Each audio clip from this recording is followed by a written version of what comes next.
출애굽기 30장 18절에서 21절 말씀입니다. 너는 물두멍을 노수로 만들고 그 받침도 노수로 만들어 씻게 하되 그것을 회막과 단 사이에 두고 그 속에 물을 담으라. 아론과 그 아들들이 그 두멍에서 수족을 씻되 그들이 회막에 들어갈 때에 물로 씻어 죽기를 면할 것이요 단에 가까이 가서 그 직분을 행하여 화제를 여호와 앞에 살을 때에도 그리할지니라. 이와 같이 그들이 그 수족을 씻어 죽기를 면할지니 이는 그와 그 자손이 대대로 영원히 지킬 규례니라. 아멘. 오늘은 출애굽기 30장 18절에서 21절 말씀을 중심으로 번제단과 성소 사이에 위치한 물두멍이라는 제목으로 성막 강의 44번째 시간이 되겠습니다. 담임 목사님의 그 저서 가운데 내가 거할 성소를 지으라 상권 하권이 있는데 지금 8장 물두멍이 상권의 마지막입니다. 그래서 물두멍만 지나고 나면은 성소가 시작이 되고 성소 안에 있는 이제 기구들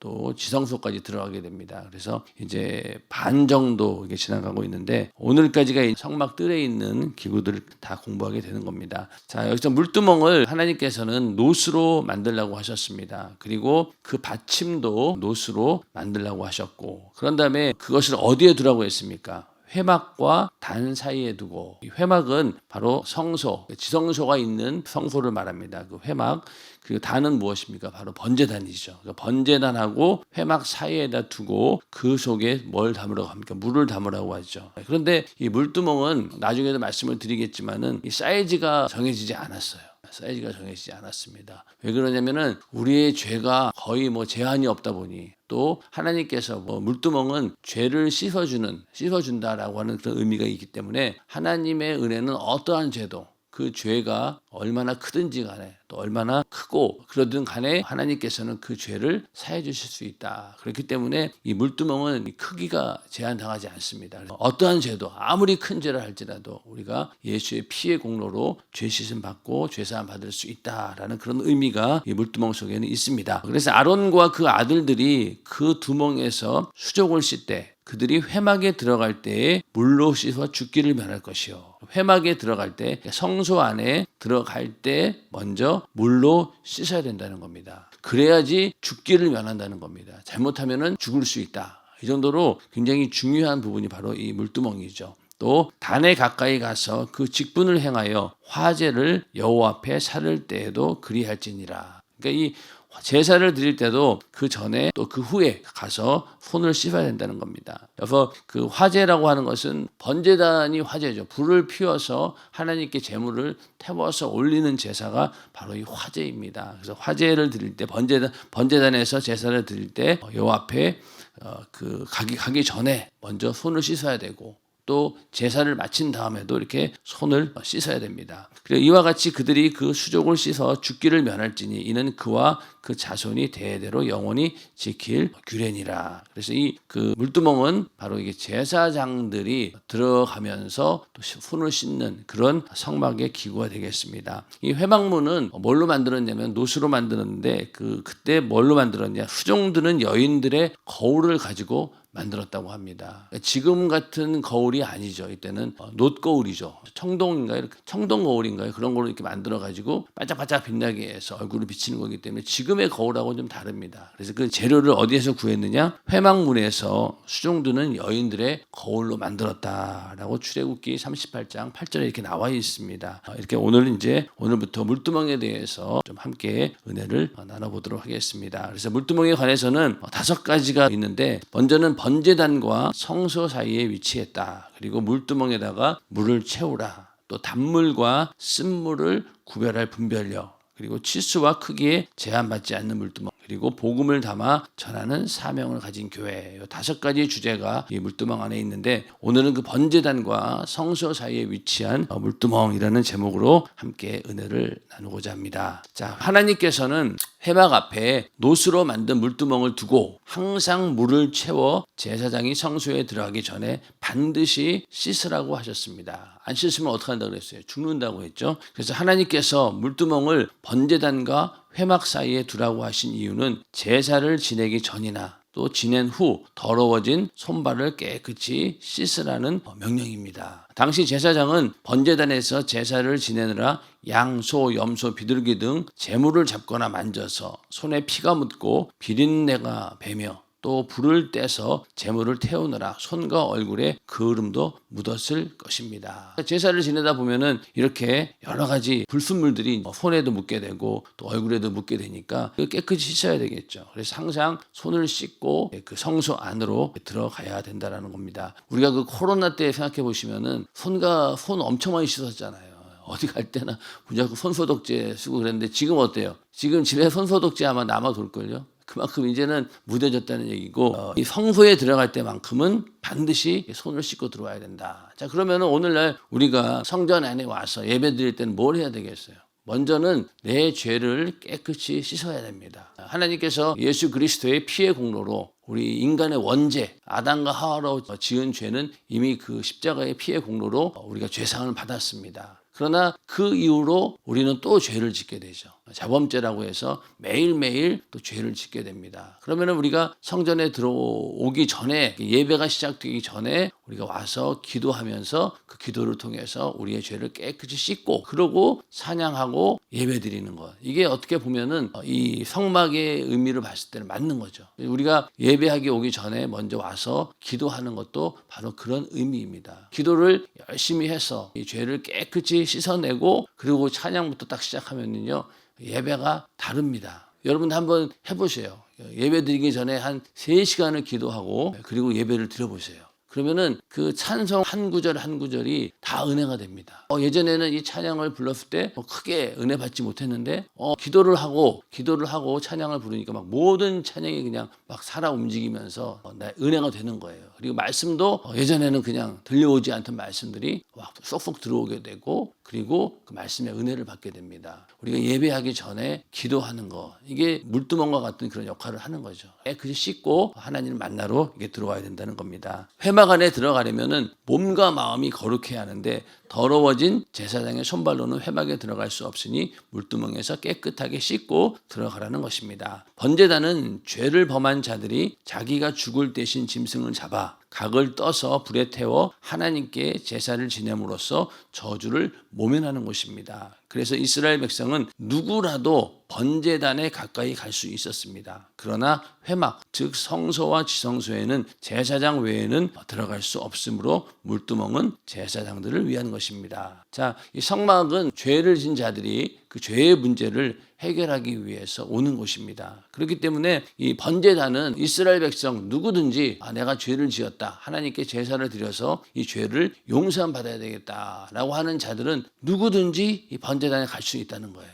그리고 제물을 드리고 제사를 지낼 수 있다는 겁니다. 그래서 제물도 자기가 직접 잡고 그리고 이제 그 피를 이제 제사장들이 단에다 뿌리고 또 그 제물을 각을 뜨고 껍질을 벗겨서 이제 제단에 올리고 불을 태웁니다. 그래서 이렇게 누구든지 이 번제단에는 갈 수 있지만은 그 다음에 있는 성소, 회막, 성소와 지성소에는 제사장 외에는 들어갈 수 없습니다. 또 특별히 저 안에 있는 지성소는 어떻습니까? 제사장이라 할지라도 못 들어가요. 1년에 한 번씩 대제사장만 공식적으로 들어갈 수 있는 곳이 바로 이 지성소입니다. 그러니까 여기 지성소에는 제사장 외에는 들어갈 수 없는 곳이죠. 그래서 물두멍은 어떤 의미에서 제사장들을 위한 것입니다. 일반 백성들은 그냥 이 물두멍까지 올 필요가 없는 거예요. 그래서 번제단에서 죄를 용서함 받고 그 다음에 제사장들은 그 피를 들고 또 여러 또 제사의 절차에 따라서 성소 안으로 들어가게 되고 또 지성소 안까지 들어가게 됩니다. 이렇게 거룩한 곳이니까 그러니까 씻지 않고 들어가면 죽는다는 거예요. 그래서 하나님을 만나 뵙는다라는 의미에서 붙인 이름이 바로 회막이죠. 근데 하나님을 만난다라고 하는 것이 저 안에 성소와 지성소에서 만나는 것인데 이것이 얼마나 신성한 곳인지 하나님께서는 아론의 후손이라도 씻지 않고 들어가면 죽음을 면치 못할 것이라고 분명히 말씀하셨습니다. 오늘 읽으신 말씀 가운데 회막에 들어갈 때 물로 씻어 죽기를 면할 것이요. 잘못하면 죽는다는 거예요. 그래서 지성소 안에서도 대제사장이 1년에 한 번씩 이스라엘의 죄를 가지고 이제 지성소 안으로 들어갑니다. 그런데 그 제사가 하나님께서 받지 않으시면 그 제사를 하나님이 받지 않으시면은 제사장이 그 자리에서 죽는 거예요. 죽는 겁니다. 그래서 옷에 방울이 달렸는데 대제사장이 움직일 때마다 방울 소리가 짤랑짤랑 나는 거예요. 근데 갑자기 그 소리가 안 들려요. 그럼 어떻게 된 거예요? 그럼 죽은 거예요, 그러면. 이스라엘 백성들이 아이고 큰일 났구나. 우리의 이 제사를 하나님이 받아주지 않으셨구나. 그러니까 그때는 막 통곡으로 이제 변하는 겁니다. 온 이스라엘 백성들이 통곡하면서 하나님께 또 회개하겠죠. 그러면서 이제 제사장은 이제 끌려 나오면 죽어 있는 거죠.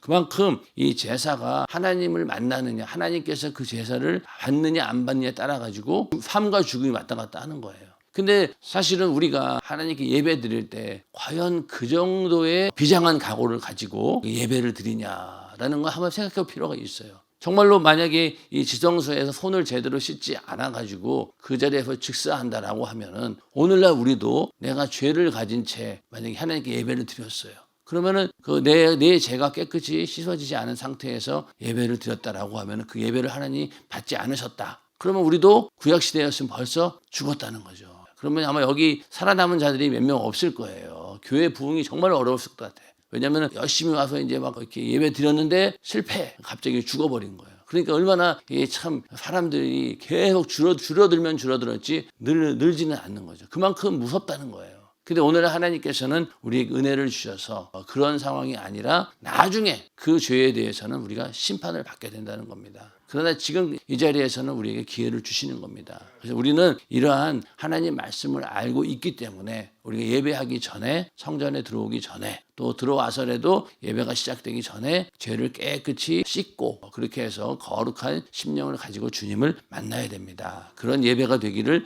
주님의 이름으로 축원합니다. 자, 그래서 우리가 매일 저녁마다 기도하는 이유도 바로 여기에 있습니다. 매일 기도하는 사람하고 어쩌다가 한 번씩 와서 기도하는 사람하고는 이게 다른 거예요. 매일 기도하는 사람은 어떻겠어요? 기도 중에서 제일 중요한 요소가 무엇입니까? 어떤 기도입니까? 바로 회개 기도예요. 기도 가운데 제일 중요한 건 회개입니다. 그러니 매일매일 와서 기도하는 사람들은 어떻게 했어요? 자기의 죄를 계속 돌아보면서 계속 기도합니다. 회개 기도를 하게 되면은 거룩해지는 거죠. 매일 손을 씻듯이 항상 내 심령을 아주 거룩한 상태로 유지할 수 있다는 거죠. 그래서 매일 기도를 참석하는 사람들은 그런 면에서 죄를 항상 물두멍에서 매일매일 손을 씻듯이 그렇게 씻고 있는 거예요. 그러면 하나님과의 만남에서 훨씬 더 빨리 하나님을 만날 수 있고 또 하나님과의 만남에 문제가 없고 막힘이 없다는 겁니다. 우리가 매일 성전에 와서 기도하는 그런 습관이 우리 안에 있기를 바라고 이번 40일 그리고 10일 작전 기도회 동안에 내가 40일, 50일 동안 성회에 참석하고 기도해서 완전히 내가 기도하는 사람으로 만들어질 때 우리의 예배도 성공하게 되는 겁니다. 예배를 성공하기 위해서는 기도로 우리가 항상 이렇게 죄를 깨끗이 씻어내야 된다. 그래야지만이 우리 예배도 또 하나님 말씀을 들을 때도 은혜가 임하는 것입니다. 안 그러면은 항상 이게 문제가 생긴다는 거예요. 그래서 오늘날 예수를 구주로 영접한 신약시대 그리스도인들은 모두 다 주 안에서 왕 같은 제사장입니다. 우리는 왕 같은 제사장이에요. 그러니까 이스라엘 백성들은 아무리 자기가 들어가고 싶어도 제사장이 아니면은 그 성소 안으로 들어갈 수가 없는 거예요. 근데 오늘날 우리는 하나님께서 오직 너희는 택하신 족속이요 왕 같은 제사장들이요 거룩한 나라요 그의 소유된 백성이니. 그러니까 우리가 제사장의 직분을 받은 거예요. 그러니까 어느 누구든지 저기 지성소 안까지 들어갈 수 있다는 거죠. 자, 예수님께서 십자가에 달려 죽으시고 부활하심으로 인해서 그때 예수님이 죽으실 때 그 휘장이 갈라져 버렸죠. 성소와 지성소를 맡고 있던 휘장이 쫙 갈라지면서 예수님께서 새롭고 산 길을 열어주셨습니다. 그때부터는 어느 누구든지 이 지성소 안으로 들어갈 수 있는 자격을 얻게 된 겁니다. 무엇으로? 바로 예수 그리스도의 피의 공로로. 그러니까 이제는 누구든지 이 지성소 안으로 들어갈 수 있다는 거예요. 또 성소 안으로 들어갈 수 있다는 겁니다. 그러기에 오늘날 우리도 하나님을 만나려면 반드시 물두멍을 거쳐야 합니다. 날마다 지은 죄를 예수의 보혈로 반드시 씻어야 하나님을 만날 수 있습니다. 주여 나는 죄인입니다. 나는 내 죄를 담당하신 예수로 구원받았음을 믿습니다. 하고 고백한 후에도 우리는 자범죄를 계속 회개해야 한다는 말입니다. 우리가 먼저 요거는 뭐예요? 어떤 거예요? 요거는 예수로 구원받았다라고 하는 것은 나의 원죄가 해결되었다는 거예요. 과거의 죄가 해결되었다는 겁니다. 그런데 이제 또 그 이후로도 계속 자범죄를 짓기 때문에 우리는 회개해야 된다. 그래서 우리가 이제는 물두멍이 누구에게나 필요하게 된 거예요. 그때는 제사장들만 이용했던 것이라고 한다면은 이제 오늘 이 신약 시대에는 모든 사람들이 이 물두멍을 거쳐야 된다는 겁니다. 그래서 이렇게 죄를 씻는 회개를 계속해야 한다. 제사장이 물두멍에서 씻어야 회막 안에 들어갈 수 있듯이 구원받은 성도도 예수의 피로 회개하여 죄를 씻을 때 주 안에 더 깊이 들어가서 성령 충만함에 이를 수 있습니다. 아멘. 자, 성령 충만함이 무엇입니까? 우리 안에 성령이 임하시고 성령이 나를 압도하시고 지배하시는 그런 상태를 말하는 것이죠. 그러면은 우리가 일단 내 심령이 하나님 보시기에 거룩함으로 인정함을 받아야 되는데 그 하나님의 거룩함을 인정받기 위해서는 어떻게 해야 돼요? 내 안에 예수의 피로 죄를 씻어야 된다는 겁니다. 그런 속죄함의 은혜가 있어야지 하나님께서 우리를 거룩하게 보신다는 겁니다. 예수의 보혈만이 우리를 거룩하게 할 수 있는 거죠. 그래서 하나님은 그때부터 내 안에 있는 죄를 보는 것이 아니라 내 죄를 대신해서 피 흘려 죽으신 예수 그리스도의 그 피를 본다는 거예요. 그 피를 보고 그 피가 있는 자에게는 하나님께서 죄사함의 은혜를 주시고 이렇게 물두멍을 지나서 성소와 지성소에 들어갈 수 있도록 하나님께서 길을 열어주시고 그게 바로 성령 충만함이죠. 성령 받을 때 그렇게 거룩해진 심령 가운데 성령이 임하시는 거니까. 그래서 우리가 성령을 받았다. 성령 충만함을 받았다. 그로 인해서 나에게 방언 은사가 나타나고 그런 성령의 은사가 나타난다라고 했을 때 우리는 내가 예수의 피로 거룩함을 입었구나. 그러면 내가 이제는 성소와 지성소 안에 들어갈 수 있는 확실한 자격을 내가 얻었구나라고 우리는 체험적으로도 알 수 있다는 거죠. 그래서 우리가 성령 충만함 받았다라고 하는 것은 내가 바로 예수의 피로 죄사함 받고 하나님께서 나를 거룩하다 인정해 주셨다라는 겁니다. 그렇기 때문에 성령 충만함을 받는 것이 정말로 중요합니다. 정말로 중요합니다. 이게 성령 충만함의 시작이에요. 성도들하고 이제 교제할 때 보면은 기도 제목을 항상 이렇게 내라고 하잖아요. 처음에 이제 시작할 때 기관 시작하면은 기도 제목이 뭡니까? 라고 하면은 대부분 보면은 뭐냐면은 성령 충만 가족 구원 이 두 개예요. 왜냐하면은 괜히 구체적인 기도의 제목을 내놓았다가는 내가 내 자신을 공개하기도 싫을 뿐더러 또 괜히 공개해봤자 그 소문만 이상하게 날 것 같으니까 정말로 자기가 원하는 기도는 따로 있어요. 따로 비밀스럽게 적어놨습니다. 근데 이제 공식적으로는 항상 보면은 성령 충만 그리고 뭐 가족 구원 이렇게 해놓으면은 그 대부분 거기에 다 해당이 돼요. 그만큼 그 말은 성령 충만함을 성도들은 원한다는 거잖아요. 성도들은 원합니다.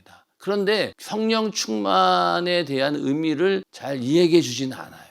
또 성령 충만함을 받는 길에 대해서 알려주는 사람도 별로 없습니다. 그러니까 우리가 이 성도들이 이렇게 신앙생활을 하는 데 있어서 기도하기를 정말 원해요. 기도해서 응답받기를 원합니다. 그런데 기도를 어떻게 해야 되고 어떻게 그 기도를 성공적으로 할 수 있는지 현실적인 그런 문제 또 방법에 대해서는 잘 가르쳐 주지 않아요. 책을 아무리 읽어도 보면은 여러분들도 아마 기도에 관한 책, 또 성령에 관한 책을 가만히 보시면은 이게 뭔가 부족해. 뭔가 부족합니다. 그런데 우리 연세중학교에서는 기도하고 성령에 관해서는 굉장히 오랫동안 설교를 많이 듣습니다. 그러다 보니 우리는 너무나 당연하고 잘 알고 있는 부분인데 조금만 나가도 예수 믿는다라고 하지만은 오랫동안 믿었다라고 하면서도 성령 충만이 무엇인지도 모르고 또 성령 그 충만 받으려고 방언 받으려고 그냥 수십 년 동안 그렇게 노력해도 안 되는 그런 사람들도 있다는 거예요. 또 기도도 마찬가지고 그 방법이나 어떻게 우리가 성령 충만함을 받아야 되고 유지할 수 있는지에 대한 그런 현실적인 방법에 대해서 말해주는 곳은 많지 않다는 겁니다. 그래서 우리 연세중학교의 성도들은 그 부분에 대해서만큼은 확실히 알고 있다는 거죠. 그러니까 기도하는 거예요. 그 많은 사람들이 기도하는 게 왜 그럴까요? 아니까 기도를 하는 거죠. 또 성령 충만함이 어떤 것인지를 내가 뜨겁게 체험해 봤기 때문에 그 맛을 잊지 못하는 거예요. 잊지 못하는 겁니다. 그러니까 기도하기 하러 오기까지는 힘든데 막상 와서 기도하는 자리에 와서 기도하면은 뭔가는 챙겨가는 거예요. 영적으로. 여기까지 오는 게 힘들어서 그렇지 일단 와서 기도하고 나면은 이게 뭔가 이게 확실하게 체험은 있습니다. 그것 때문에 우리 성도들이 기도하는 거죠. 예수의 피로 죄를 깨끗이 회개해서 항상 성령 충만함을 유지하는 것.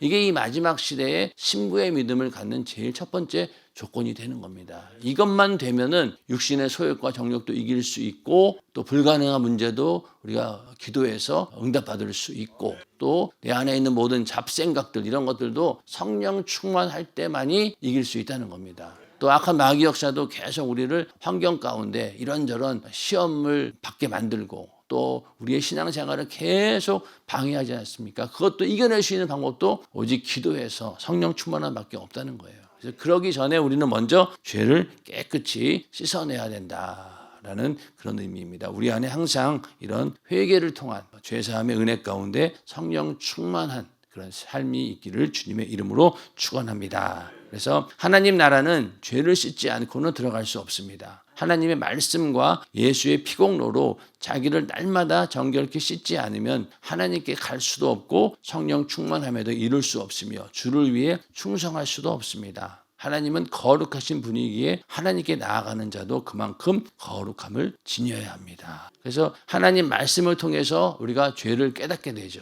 회개도 그냥 합니까? 뭔가 건덕지가 있어야 될 거 아니에요. 거리가 있어야 될 거 아니에요. 그게 바로 하나님 말씀을 통해서 나를 들여다봤을 때 아이고 이게 죄였구나. 내가 잘못했구나. 라고 뜨겁게 예수의 피의 공로 의지해서 회개를 해야 된다는 거예요. 근데 하나님 말씀을 듣고도 죄를 깨닫지 못한다. 라고 하면은 그것도 참 불행한 일이에요. 하나님 말씀을 들을 때마다 우리가 죄를 깨닫고 회개도 그냥 하는 게 아니라 예수의 피의 공로로 죄상을 받는 겁니다. 세상에서는 내가 잘못하면은 내가 잘못했구나 뉘우치는 정도로 끝나지만 우리는 그런 목적의 회개가 아니죠. 죄사함 받기 위한 회개입니다. 반드시 우리는 하나님 말씀을 통해서 죄를 깨닫고 예수의 피의 공로로 회개해서 죄사함 받는 그게 바로 진정한 우리의 자유함이죠. 그래서 그렇게 죄를 씻어야지만이 하나님께 나아갈 수 있다는 겁니다. 그래서 하나님은 거룩하신 분위기에 하나님께 나아가는 자도 그만큼 거룩함을 지녀야 되는데 그 거룩함은 어디에서 오느냐? 바로 예수의 피의 공로로 인한 죄사함에서 온다는 것입니다. 자, 주를 위해서 충성하는 자가 지닐 첫째 조건은 거룩입니다. 세상 사람들과 어울리면 자신도 모르게 세속의 때가 묻습니다. 생각과 마음이 환경 속에서 세속에 물들게 되어 있습니다. 그래서 자주 예배를 드려서 예수의 피공로를 찬송하며 죄를 회개하여 세속의 때를 씻어내고 하나님 말씀으로 무장하여 날마다 거룩한 삶을 회복해야 합니다. 여기 모든 답이 다 들어있죠. 그래서 오늘날 예배는 물두멍과 같은 역할을 합니다. 예배에서 죄를 발견하여 그 죄를 예수의 피공로로 씻고 하나님을 만나기 때문입니다. 그 예배를 우리가 자주 드리면 드릴수록 어떻습니까? 이렇게 나를 돌아보고 죄를 회개하고 나를 거룩하게 만들고 성령 충만하게 만들 수 있는 길이 있기 때문에 우리가 예배하는 자리에 빠지지 말라는 거예요. 그래서 3일 예배를 왜 만들었습니까? 3일 예배가 지키라고 하는 게 성경 어디에 있습니까? 라고 이렇게 어리석게 묻는 분들이 있는데 그게 아니에요. 이 말씀대로 한다면요. 우리는 매일매일 예배해도 사실은 부족합니다. 왜? 죄는 계속해서 쌓이죠. 그거 빨리빨리 털어내야 되는데 제때 못 털면 어떻게 되겠어요? 나중 가면 힘들어요. 청소도 그렇지 않습니까? 집안 청소도 매일매일 하는 사람이 있고 어떤 사람은 한꺼번에 몰아서 하는 사람들이 있잖아요. 근데 한꺼번에 몰아서 하다 보면 어때요? 시간도 오래 걸리고 또 미처 발견하지 못한 부분도 있지 않습니까? 그러나 매일매일 이렇게 청소하는 사람들은 어때요? 항상 보면 깨끗해요. 그만큼 성결을 유지한다는 거죠. 마찬가지로 우리의 심령도 예배를 드림으로 통해서 계속 깨끗하게 하면은 예배를 많이 드리면 드릴수록 우리의 심령도 깨끗해진다는 겁니다. 그걸 유지하라는 거죠. 그래야지 우리가 하나님과의 만남이 쉽게 이루어진다는 겁니다. 자, 예를 들면은 그 하얀 도화지에 조금만 검정이 딱 떨어지면 어때요? 금방 눈에 보이죠. 근데 이게 시커먼 도화지는 어때요? 안 보입니다. 안 보여요. 근데 마찬가지로 우리도 죄가 막 이렇게 정리가 안 돼가지고 이게 시커멓시커해요. 그러면 우리 안에 요만한 죄가 들어오면은 발견 못 합니다. 어지간한 큰 죄나 아이고 내가 회개해야 되겠다라고 하지 조그만 죄는 보이지도 않아요. 그런데 매일매일 우리가 예수의 피의 공로로 회개하고 거룩한 삶을 사는 사람들은 어떻게 했어요? 조금만 죄가 들어와도 민감하게 발견한다는 거예요. 그게 바로 영감이죠. 영감이 있다라고 하는 얘기는 조금만 나에게 하나님과 관계 속에서 죄가 들어오면은 금세 발견하고 회개한다는 겁니다. 근데 죄가 그냥 정리가 안 된 상태로 있으면은 그걸 발견 못 하는 거예요. 그렇기 때문에 매일 우리가 기도해서 그렇게 영적인 민감한 상태로 계속 유지하라는 겁니다. 그러면은 죄를 사전에 차단시키니까 이겨내는 거죠. 그러나 죄가 막 쌓여 있을 때는요, 이 죄가 내 안에 계속 쌓이는 것도 몰라요. 또 앞에 거 치우느라고 뒤에 걸 못 봅니다. 그리고 계속 적체가 되는 거죠. 왜? 테트리스 게임 같은 거 하다 보면 어때요, 여러분들? 처음에 열심히 하다가 다 맞추는데 나중에 막 쌓이면 어떻게 됩니까? 우르르 해가지고 게임 오버가 되잖아요. 그런 것처럼 죄도 계속 적체가 되는 거예요. 그런데 이거를 빨리빨리 내가 이 죄의 문제를 해결해주고 정리를 해야 되는데 안 되면은 결국은 죄가 적체돼서 그러다가 만약에 이 죄의 문제가 쌓이고 쌓였는데 그걸 내가 미처 회개하지 못하고 죽음을 맞이했다라고 하면은 그 상황은 어떻게 될지 모르는 거예요. 물론 하나님께서 우리의 죄를 다 사해 주셨기 때문에 그 믿음만 있다라고 하면은 되겠지만 하나님께서 기회를 주셨을 때 우리는 빨리 회개를 해야 된다는 겁니다. 그래서 항상 물두멍에 들어가서 물두멍을 지나서 성소에 들어가듯이 하나님과의 만남을 위해서 우리는 죄의 문제를 먼저 해결해 놓아야 된다는 겁니다. 자, 여기 보면은 이제 목사도 예외는 아니에요. 그래서 항상 먼저 회개하고 이제 설교를 해야 된다. 담임 목사님도 예전에 매일 철회할 때 보면은 오늘은 내가 너무 일정이 바빠가지고 기도를 충분히 못했다 이러면서 이제 설교를 시작할 때가 많았어요. 그만큼 이 설교자 입장에서도 이 죄가 있는 상태에서 설교하게 되면은 그 은혜가 안 된다는 거죠. 성도들에게 전해지는 영적인 그 파워가 차이가 있다는 거예요. 그렇기 때문에 제일 먼저 이렇게 간절히 회개하고 이렇게 설교하고 강단에 올라서야 된다라고 여기도 이렇게 말씀을 하고 있습니다. 그러니까 목회자도 마찬가지라는 거예요. 오히려 더 주의해야 된다는 거죠. 구약시대 욥이라는 사람은 자신의 자녀들이 혹시라도 범죄했을까 봐 아들들이 생일잔치를 벌인 후에는 반드시 그들을 불러다가 자녀의 숫자대로 번제를 드려 자식들을 성결케 하였다고 성경은 말하고 있습니다. 욥은 자기 자녀들을 위해서 이렇게 제사를 드렸던 겁니다. 우리도 내가 산 하루의 삶 속에 혹시 하나님 앞에 부정하고 잘못한 일이 있으면 죄를 사해달라고 날마다 예수의 피 공로 앞에 죄를 씻는 기도를 해야 합니다. 아멘. 예수의 피 공로로 죄를 씻어내야 충성도, 전도도, 감사도 기쁨으로 할 수 있습니다. 죄의 문제가 해결되지 않으면 이런 기쁨도 없다는 거예요. 기도와 회개를 생활화하지 않는 사람은 자신이 영적으로 성결한지 아닌지 분별하지 못합니다. 분별조차가 안 된다는 거죠. 날마다 기도하는 사람은 자기 자신이 세속의 때가 묻어 하나님과 관계가 희미해져 있다는 것을 확실하게 영감으로 느끼기 때문에 이게 아까 말씀드렸죠. 조그만 하얀 도화지에 조금 검정만 탁 튀어도 금방 눈에 띄잖아요. 근데 검정 도화지는 보이지도 않는다는 거예요. 그게 바로 영감입니다. 제사장이 물두멍에서 씻고 회막에 들어가듯이 날마다 예수의 피 공로로 자신을 씻어 성령 충만함을 유지하려고 몸부림치게 되는 것입니다. 뭔가 자기가 이 영적으로 민감하게 알고 있어야지 성령 충만함이라고 하는 그 목적에 이르려고 노력하게 된다는 거죠. 근데 어디로 가야 될지도 모르고 어디가 목적지인지도 모르고 그냥 신앙생활 하는 경우가 너무 많다는 거예요. 우리가 매일매일 기도하는 이유가 바로 여기에 있습니다. 성령 충만함을 유지하는 거예요. 그래서 나를 항상 그 하얀 도화지처럼 만들어 놓는 겁니다. 그러면은 조금만 죄가 들어오려고 해도 일단 사전에 발견이 돼요. 그런데 영적으로 민감하지 못하면 어떻습니까? 죄가 들어온 다음에 그 죄로 인해서 내가 고난을 겪고 또 여러 가지 문제가 생겼을 때 그제서야 이제 죄를 깨닫게 된다는 거예요. 그러나 우리는 영적으로 민감하게 되면 어떻습니까? 사전에 발견해서 죄를 먼저 차단시킬 수 있는 능력이 있다는 거예요. 왜? 내 심령을 거룩하게 유지했기 때문에 금방 발견한다는 거죠. 금방 발견합니다. 그러다 보니까 내가 남에게 서운한 말 한마디 해도 상처되는 말을 했을 것 같다라는 생각만 해도 돌아보게 되잖아요. 그럼 진짜로 내가 요만큼 내가 이렇게 하나님 앞에 잘못했구나. 그러고 이제 회개하는 겁니다. 그렇게 아주 세밀하게 나를 점검할 수 있는 방법은 바로 이렇게 항상 기도함으로 또 내 안에 있는 죄를 빨리빨리 해결해야 된다는 거죠. 물두멍에서 부지런히 손을 씻듯이 우리도 매일매일 회개하는 삶을 통해서 성령 충만함을 유지해야 된다는 겁니다. 그러기 위해서 교회는 항상 365일 기도할 수 있도록 문이 열려져 있어야 된다는 거죠. 우리 교회는 열려 있습니다. 그리고 또 언제든지 와서 기도할 수 있는 분위기가 되어 있고 그렇기 때문에 영적으로는 굉장히 우리가 큰 혜택을 받고 있는 것입니다. 그래서 우리가 오늘 말씀처럼 물두멍에 가서 항상 손을 씻듯이 날마다 예수의 피의 공로로 나를 깨끗이 씻고 성령 충만함을 유지하여 하나님과 관계 속에서 늘 하나님과 언제든지 내가 하나님 아버지 이렇게 기도할 때 하나님께서 그 자리에서 그냥 무슨 일이 있냐 이렇게 응답할 수 있는 그런 영적으로 하나님과 가까워지는 그런 삶이 되시기를 주님의 이름으로 축원합니다.